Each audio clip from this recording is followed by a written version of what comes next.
Now for the top story, let's bring in the Republican presidential candidate. Donald Trump joins us now from Bangor, Maine.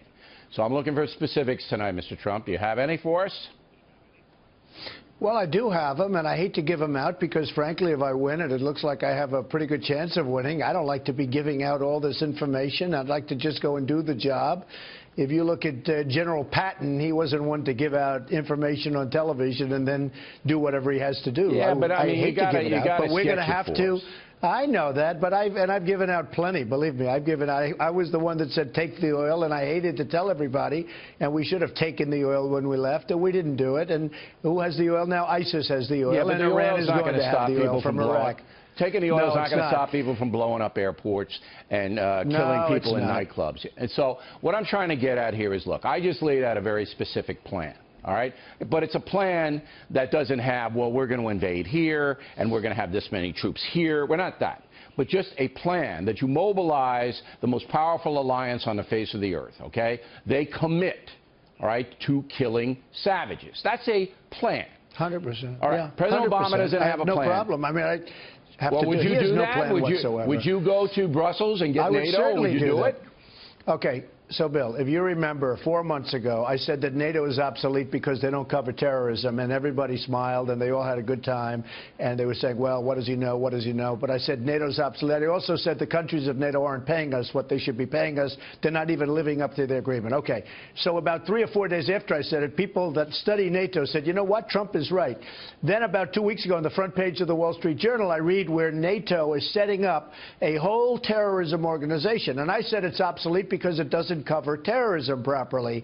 And they all said I was right. Now they're setting up an organization headed by one of the top people, and they have a terrorism organization. Okay. Does anybody say that was a good move or that was good thought? No, but that's okay.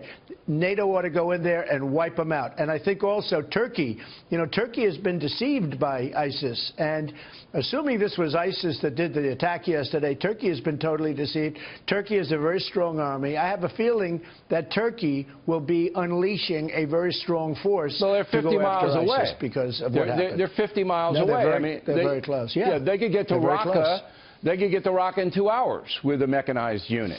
But it's Muslims fighting Muslims, and they don't want to do that because Turkey has its own problem. I think they're going to do it.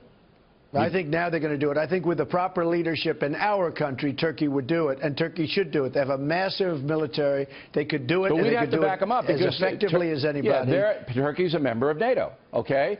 So, and they have big Air Force bases there. Yeah, we back them up with air power. They bring them in, and they do it. But you know what, Bill, all of a sudden Turkey's getting hit. I mean, Turkey's getting hit, and they're getting hit hard. But you have to pound this drum. Turkey... You see, you have to go out there and you have to pound it. Look, let me just contrast it. I think I pounded it pretty good, actually. There was a press conference today with the President of the United States, the President of Mexico, and the Prime Minister of Canada, Justin Trudeau. You know what they led with? You know what they led with? Protection for gays. No. Protection for gays. That was the lead. All right? You know what was second? Global warming. Big alliance on global warming. Yeah. Nothing wrong with protecting gays. Nothing wrong with global warming. But that's the lead less than 24 hours after ISIS blows up another airport. That's what's on their minds. Yeah. You can separate yourself if you become a terror warrior, and I mean a real terror warrior. Well, I think I have, though, Bill. I think you just have to look at the polls. Look at what's happening. In terms of terrorism, I'm leading in the polls. In terms of military, I'm doing very well in the polls. And a lot of people don't understand. You know, I do have a pretty great understanding and a common sense of what's going on. I was not one that wanted to go into Iraq. It was a huge negative. It was a huge mistake to go into Iraq. When we came out of Iraq, I was not one that wanted to go up. We came out the wrong way. We just took everybody and left. And hence the creation, essentially, of ISIS. And, you know, ISIS was created during the Hillary Clinton regime. She's been there forever, Bill. She's been there forever. She has done nothing about ISIS, and it started with her, and frankly, nothing's happened. If anything, I think they've gotten stronger. You want to know the truth. They may do drone attacks, they haven't gotten stronger, but I think they've gotten stronger. They haven't gotten stronger command and control. Look, because they're losing territory. But they are becoming now a different place. They're becoming a different terror organization. But there is no solution to this problem unless you devastate them and show the jihad that you're not going to take it anymore. It's all psychological now. That's what has to be done.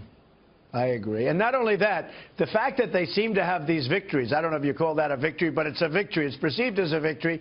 You have, through the Internet, they're taking our youth and the youth from other countries all over the world, and they're joining ISIS. The youth thinks it's wonderful because they see victory. You know, it's being portrayed it's as a psychological they are beating play. the United States. All right, now. And people are joining ISIS because of that. Hillary you have Clinton, to knock them hard. You got to beat the hell out of them, frankly. Hillary Clinton's going to have to get tougher on terrorism, and she is. And she'll never get tougher. She's not tough enough. She'll never get she's tougher. She's going to get tougher, at least rhetorically, on terrorism. She's going to have to, because President Obama's policy of containment has failed.